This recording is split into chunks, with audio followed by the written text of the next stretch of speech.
બધા લોકો ત્રણ ભૂલ કરે છે જ્યારે બી નેટવર્કિંગ કરવા જાય ને એવા માણસ જોડે કે જે એમનાથી આગળ હોય. હું તમને ત્રણ વસ્તુ એવી કહીશ કે જે તમારે કરવી જોઈએ જેનાથી તમારી નેટવર્કિંગ એકદમ ઇમ્પેક્ટફુલ થશે, અને ત્રણ વસ્તુ તમારે બિલકુલ અવોઇડ કરવી જોઈએ કારણ કે જેના કારણે મેં મોટાભાગના લોકોને નેટવર્ક કે કનેક્શન બનતા બનતા રહી ગયા હોય એવા જોયેલા છે. બરાબર, એટલે ધ્યાનથી સાંભળજો. પહેલાં ત્રણ વસ્તુ કે કઈ કરવાની. એમાં પહેલી વસ્તુ કે ભાઈ ડુ યોર રિસર્ચ. તમે જેને બી અપ્રોચ કરો છો, જેને બી તમે લિંક્ડઇનમાં મેસેજ કરતા હોય કે ઇન પર્સન મળતા હોય કે મીટઅપમાં મળતા હોય કે ગમે તે રીતે તમે એમની જોડે નેટવર્કિંગ કરવાનું ટ્રાય કરો છો, તમે એમના વિશે જાણ્યા વગર તમે અપ્રોચ કરો ને એટલે તમે ઓલરેડી એવી દિશામાં જઈ રહ્યા છો કે જે દિશામાં તમને ખબર જ નથી કે સામેવાળો કોણ છે અને એ શું એક્સપેક્ટ કરી રહ્યો છે. હવે કોઈ માણસ એવું હોય કે પોલિટિકલી સ્ટ્રોંગ બિલીફ હોય એનો એક પાર્ટીમાં જેમાં તમે બિલીવ ના કરતા હોય અને તમે જઈને સીધું બીજી પાર્ટી વિશે વાત કરવાનું ચાલુ કરી દો તો ઓલરેડી કનેક્શન બનવાનું હતું ને જ ના બન્યું, રાઈટ. તો પહેલાં તમારે એ સમજવું જોઈએ કે ભાઈ એ માણસ જેટલી ઇન્ફોર્મેશન તમને પબ્લિકલી અવેલેબલ હોય, રાઈટ, કે ભાઈ માણસનો ઇન્ટરેસ્ટ શું છે, એને કેમ મારી જોડે વાત કરવામાં કંઈક એવું થશે કે ભાઈ ના ભાઈ આની જોડે કંઈક કનેક્શન થઈ રહ્યું છે કે કંઈક કોમન ગ્રાઉન્ડ છે. તમે હવે એવા જ ટોપિક ખોલો કે જેમાં તમે ઓપોઝિટ દિશામાં બેઠા હોય તો કેવી રીતે તમારું કનેક્શન થશે? નહીં થાય, રાઈટ. એ તો ઉપરથી એવું થશે કે નેક્સ્ટ ટાઈમ ખરેખરમાં બાય ડિફોલ્ટ તમે બેસ્ટ ચોઇસ હશો ને તો એવું થશે કે રવા દે આની જોડે નહીં કરવું, આની જોડે આપણા વિચારો મળતા નથી. અને તમે એવું જાણીને જાઓ ને કે ભાઈ એમને કઈ કઈ વસ્તુમાં ઇન્ટરેસ્ટ છે, કે એમણે કયા ટાઈપના પ્રોજેક્ટ કર્યા છે, કે કઈ ટાઈપની વસ્તુઓ કરી છે પહેલાં, તો તમે સ્પેસિફિકલી પહેલી વસ્તુ તો ફ્લેટરી, રાઈટ, કે ભાઈ આપણે કોઈના વખાણ કરીએ, બધાને પોતાના વખાણ સાંભળવા ગમે, રાઈટ, પણ રેન્ડમ વખાણ કરો એની જગ્યાએ તમે સ્પેસિફિક કોઈ વસ્તુ એના વિશે ખબર હોય અને વખાણ કરો કે સર તમે પેલો પ્રોજેક્ટ કર્યો હતો અને આ રીતે તમે ખતમ કરી હતી એ વસ્તુને, ઇટ વોઝ રિયલી ઇમ્પ્રેસિવ, હું ત્યારનો તમારો ફેન થઈ ગયો છું. મારે એ જાણવું હતું કે તમે પેલું કઈ રીતે કર્યું. હવે એ ડિટેલ તમને ખબર હોય ને અને એ વાત કરો ને તો પહેલું જ તો એક એના મગજમાં પેલું એવું થાય કે ઓ હી ઇઝ માય ફેન, કે ભાઈ એને મારા કામમાં ઇન્ટરેસ્ટ છે અને એ જેન્યુઅનલી ક્યુરિયસ છે કે ભાઈ મેં આ કઈ રીતે કર્યું હતું. પણ હવે તમને ખબર જ ના હોય કે એણે કયા ટાઈપના કામ કરેલા છે તો શું તમે વાત કરો, પછી એ પેલું નહીં ઓકવર્ડ સાયલન્સ થઈ જતું હોય એ થતું. એટલે પહેલું વસ્તુ એ છે કે ભાઈ જેને બી જોડે તમારે નેટવર્કિંગ કરવું છે એ માણસ કોણ છે, કઈ ટાઈપના કામ કરેલા છે અને એનું બિલીફ સિસ્ટમ શું છે એ ખબર હોય ને તો તમે એટલીસ્ટ બિગિનિંગ એવી ના થાય કે જેનાથી તમે ઊંધી દિશામાં જાઓ, રાઈટ, કે કનેક્શન થવાના ચાન્સીસ બહુ વધી જાય કારણ કે એમના વિશે તમે થોડી રિસર્ચ કરેલી છે. સેકન્ડ વસ્તુ, તમે જ્યારે સવાલો પૂછો ને તો એવા સવાલો પૂછો કે તમે કંઈક ઇન્સાઇટફુલ વસ્તુ જાણવા માગતા હોય, કાં તો એમનો પર્સપેક્ટિવ કોઈ વસ્તુ ફ્યુચરમાં કેવી હશે એનો એ વિશે જાણવા માગતા હોય. લોકોને એવી વસ્તુઓ કેવી કે એવી વસ્તુઓ સાંભળવી બહુ ગમતી હોય, રાઈટ, કે તમે કોઈ ક્વેશ્ચન પૂછો. હવે પહેલી જ વારમાં તમે કોઈ ફેવર માગો કે સર તમારું કોઈ જોબ ઓપનિંગ હોય તો કહેજો ને, રાઈટ, કાં તો સર તમારા કામ કરવા માટે માણસ જોતો હોય તો કહેજો.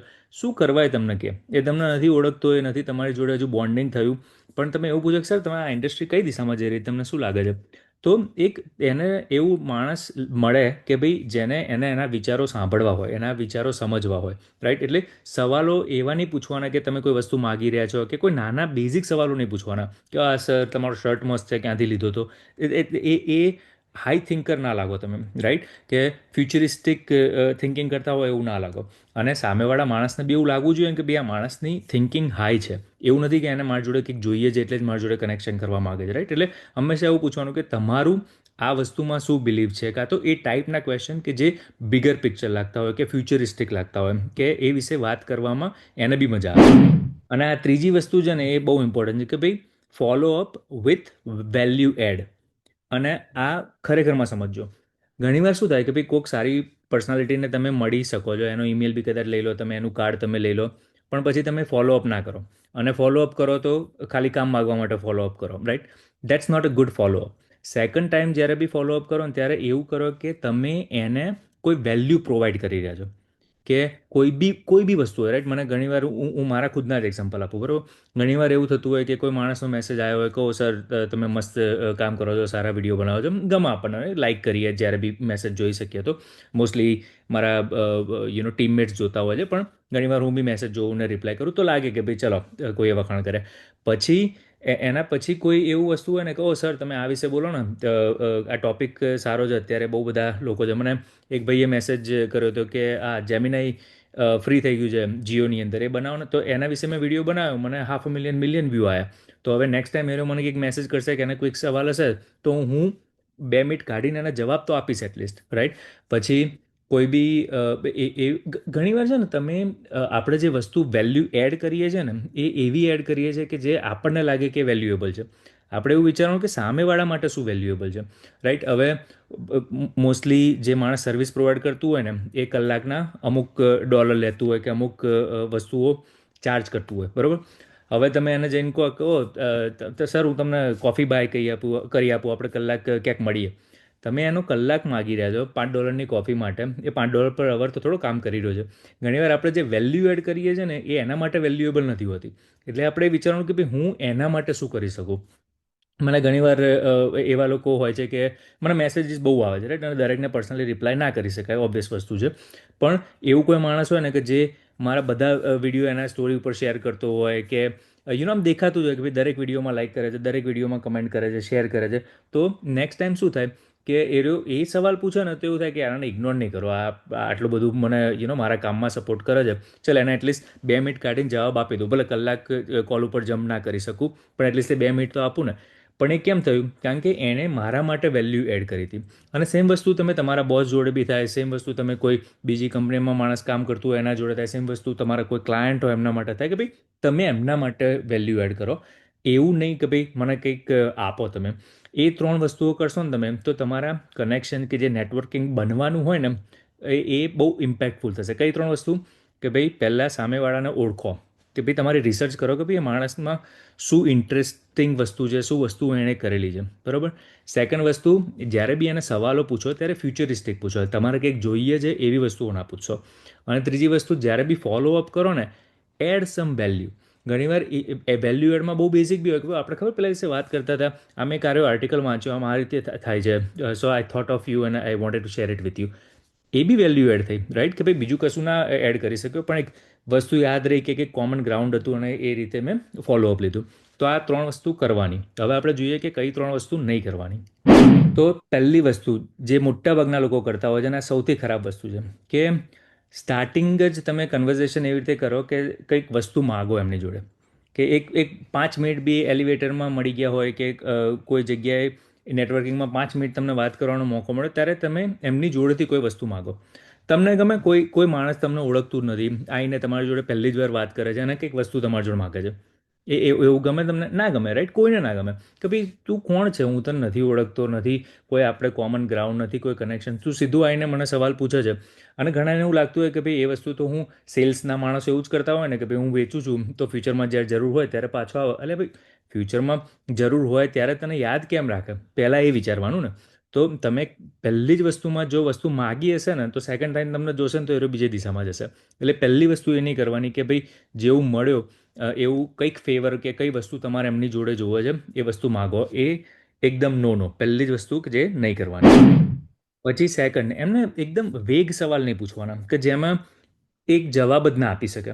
હવે ઘણીવાર મને મેસેજ આવતા હોય કે સર મારે કયો બિઝનેસ કરવો જોઈએ. ભાઈ હું તને નહીં ઓળખતો, તું તારી સ્કિલ સેટ શું છે, તે પાસ્ટમાં શું કરેલું છે, તેને કઈ વસ્તુ બેટર ફાવશે, કયો બિઝનેસ કરવો જોઈએ, કે કોમન ગ્રાઉન્ડ નથી કે ભાઈ બધાએ એક જ બિઝનેસ બધા માટે સારો, રાઈટ? કે પછી તમે મારા કરિયર વિશે શું શું સલાહ આપી શકો. તમે કોઈ બી માણસ જોડે તમે જાઓ કે મારા કરિયર વિશે કોઈ સલાહ આપો, રેન્ડમલી તમને શું સલાહ આપે? અને બધી વખતે સલાહ જેનેરિક જ મળે કે ભાઈ જનરલ વસ્તુ કોઈ તમને કહી દે જે તમને ઓલરેડી ખબર જ હોય. અને એ નથી તમારામાં વેલ્યુ એડ થઈ, એના ઉપરથી પેલું એવું લાગે કે ભાઈ હું નહીં ઓળખતો અને શું એક્ઝેક્ટ વસ્તુમાં સલાહ આપું, રાઈટ? એના કરતાં કન્વર્ઝેશન એ રીતે રાખો કે પેલું ફ્યુચરિસ્ટિક કેમ? કારણ કે એને એની દુનિયા એને ખબર છે. આપણે આગલા જે સેકન્ડ પોઈન્ટ જોયો કે ફ્યુચરિસ્ટિક ક્વેશ્ચન પૂછવાના, નહીં કે તમારા પર્સનલ ક્વેશ્ચન શરૂઆતમાં જ, રાઈટ? તો કારણ કે એને એનું નોલેજ છે, એને એની ઇન્ડસ્ટ્રીનું નોલેજ છે, એને એનું એ ટોપિકનું નોલેજ છે. પણ તમે ખરેખરમાં તમારા વિશે કંઈ પૂછવા જાઓ ને એટલે that's a big turn off કે ભાઈ જવા દેવા, એવો માણસ નથી કે એને ખરેખરમાં કનેક્શન બનાવવું. એને એવું છે કે ભાઈ કોઈ વસ્તુનો જવાબ જોવો છે અને ખાલી ખાલી સવાલો પૂછે છે કે જનરલ સવાલો પૂછે છે ખાલી ખાલી વાતો કરવા માટે. એટલે સેકન્ડ વસ્તુ કે ભાઈ વેગ સવાલો નહીં પૂછવાના. Be very specific and prepared કે ભાઈ હું આ ઇન્ડસ્ટ્રીમાં છું અને આ વિચારું, તમને શું લાગે છે એમાં ફ્યુચર છે, એવું પૂછવું હોય તો પૂછી શકાય. That's okay, right? કે ભાઈ થોડું તમે કોન્ટેક્સ્ટ આપ્યો.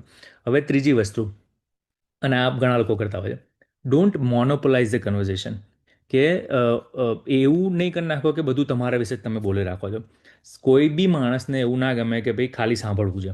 સાંભળવું દરેક માણસને એટલું બધું ના ગમે. ઘણા લોકોને એમના વિશે કહેવું ગમતું હોય, રાઈટ? તો તમે જ્યારે વાત કરતા હોય ત્યારે અનલેસ કે તમે કન્સલ્ટિંગ જ કોલ બુક કર્યો છે અને સાંભળવાના એણે પૈસા લીધા છે તો બરોબર છે, પણ તમે નેટવર્કિંગ કરતા હોય ત્યારે you want to have the conversation both ways. ઘણીવાર મેં જોયું છે કે લોકો બીજા જોડે નેટવર્કિંગ કરવા જતા હોય તો એમના વિશે જ બોલવા કે સર હું અહીંયાથી આવ્યો હતો, મેં અહીંયા કર્યું હતું, મને આ ટાઈપના કામ આવડે છે, મને રાઈટ બધું મેં ચાલતું હોય. એમાં પેલા સામેવાળાને ના કોઈ ઇન્ટરેસ્ટ હોય, ના કોઈ વસ્તુ એવી થાય કે ભાઈ ટુ વે કમ્યુનિકેશન થઈ રહ્યું. કમ્યુનિકેશન સારું કોને કહેવાય? આપણે આગળ કમ્યુનિકેશનવાળો વિડીયો બનાવ્યો હતો, એ ના જોયો તો હું આ વિડીયોના એન્ડમાં ટેગ કરીશ. પણ બેસ્ટ કમ્યુનિકેશન કોને કહેવાય? કે ભાઈ જ્યારે એ લૂપમાં ચાલી રહ્યું હોય, તમે કંઈક કીધું, એ સમજ્યો, એણે એની વાત કીધી, એ તમે એક સર્કલમાં જ્યારે તમારું કમ્યુનિકેશન ચાલતું હોય ને ત્યારે એ બરોબર મેસેજ બી કન્વે થતો હોય અને તમારું બોન્ડિંગ બી થઈ રાખતું હોય, રાઈટ?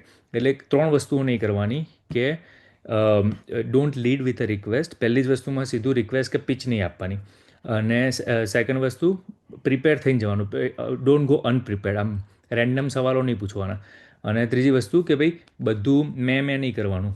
કન્વર્ઝેશન એવી રીતે રાખવાનું કે એક સર્કલમાં વસ્તુઓ ચાલતી હોય. ચલો, hopefully it was helpful. Like, share, subscribe કરતા જજો અને કંઈ બી સવાલ હોય તો વિડીયો નીચે કમેન્ટ કરજો. Thank you.